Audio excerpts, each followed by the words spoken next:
On the way back from Lewis's funeral, my mom told me to start packing. She waited until the day before we left to tell Edie. I'm not sure if she wanted to make it easier or harder.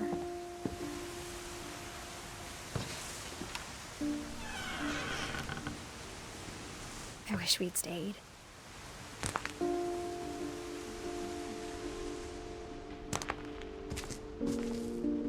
But I understand why we left.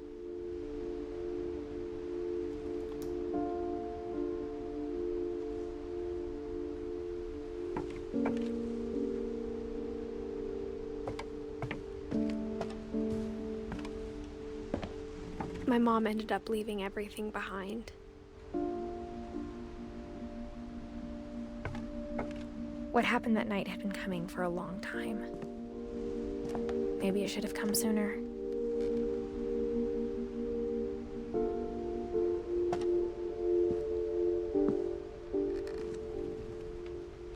But it had to end one way or another. All that's left now is to tell you about that last night.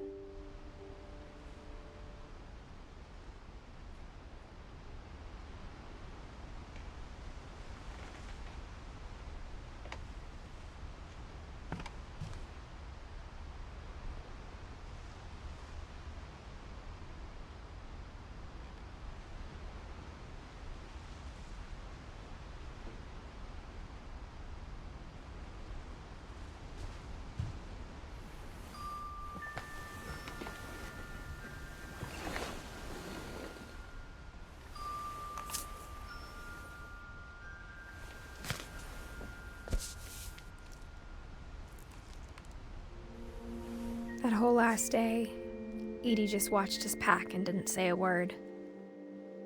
Until supper, when she raised her glass and said, "To our final night together, and all our final nights apart." Grandma, you know what I said about alcohol.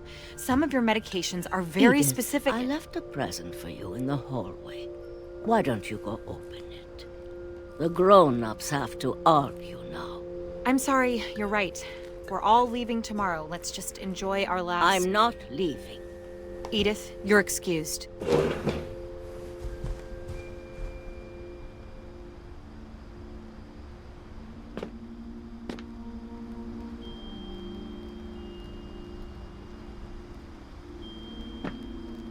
the power had been shut off that morning, but Edie always had plenty of candles.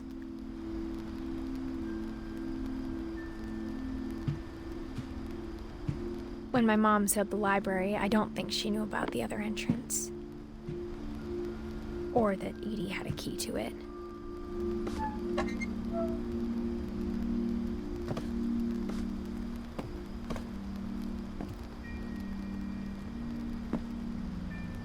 That thing you're afraid of isn't going to end when you leave the house. Edith has a right to know these stories. My children are dead because of your stories. I think it's best if Edith and I leave tonight.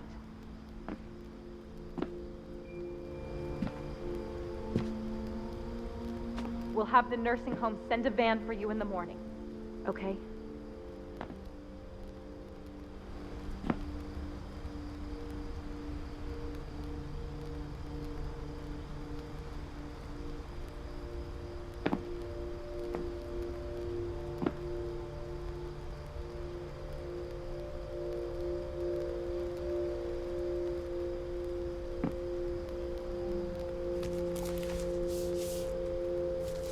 Dear Edith, there's so many stories I wish I could tell you, but there's only time for one. This is about what happened on the night you were born. That night, the tide went way, way out. It was the first and last time I ever saw the old house aground. There'd been an earthquake out in the middle of the ocean. They called it the lowest tide in 1,000 years. God, it smelled awful. You know, I've seen that house every day of my life.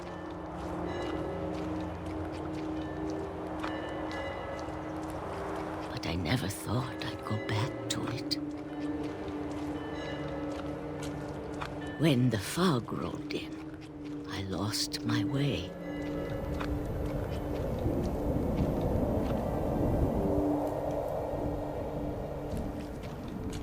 I got turned around.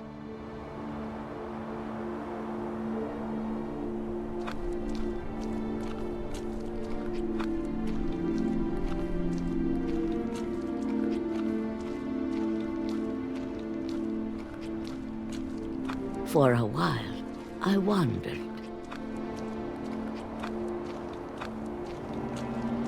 I started seeing things.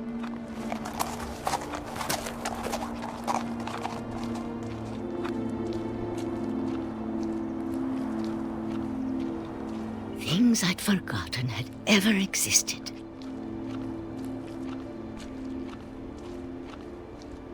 But when I saw them, they felt like old friends.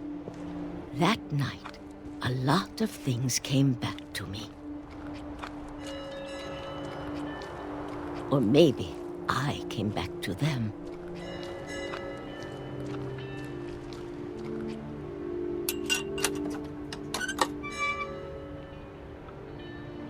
Things I can't explain, but that I need you to try and... Edith, what are you doing in here?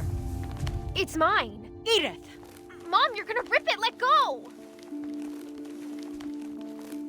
I kicked and screamed, but Mom dragged me to the car.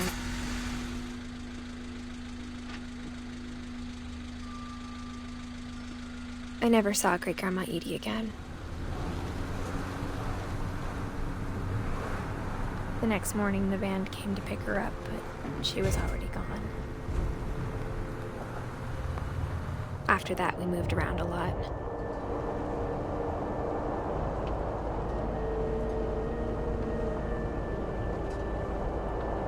We both tried to make the best of it.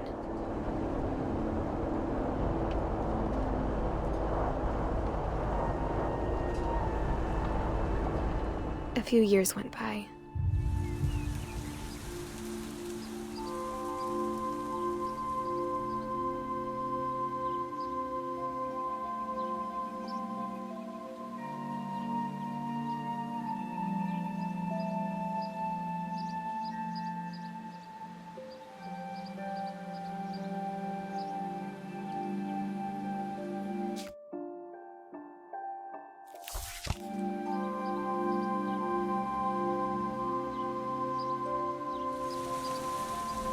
My mom didn't like to talk about it,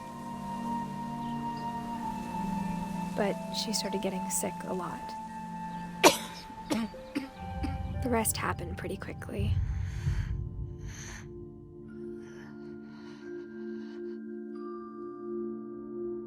She got better for a while,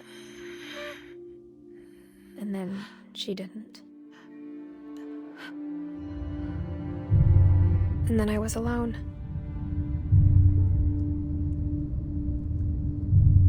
The last Finch left alive.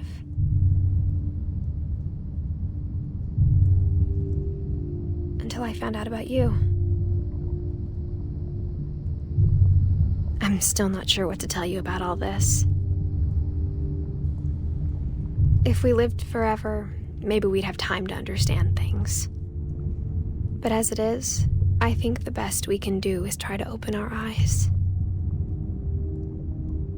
And appreciate how strange and brief all of this is.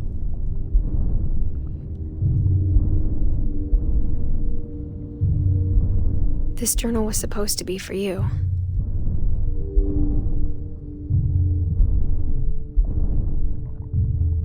But now I hope you'll never see it. I just want to meet you and tell you all these stories myself. But I guess if you're reading this now, things didn't work out that way.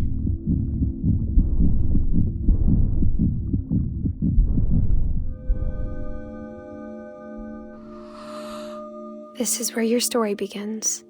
I'm sorry I won't be there to see it. It's a lot to ask, but I don't want you to be sad that I'm gone. I want you to be amazed that any of us ever had a chance to be here at all. Good luck.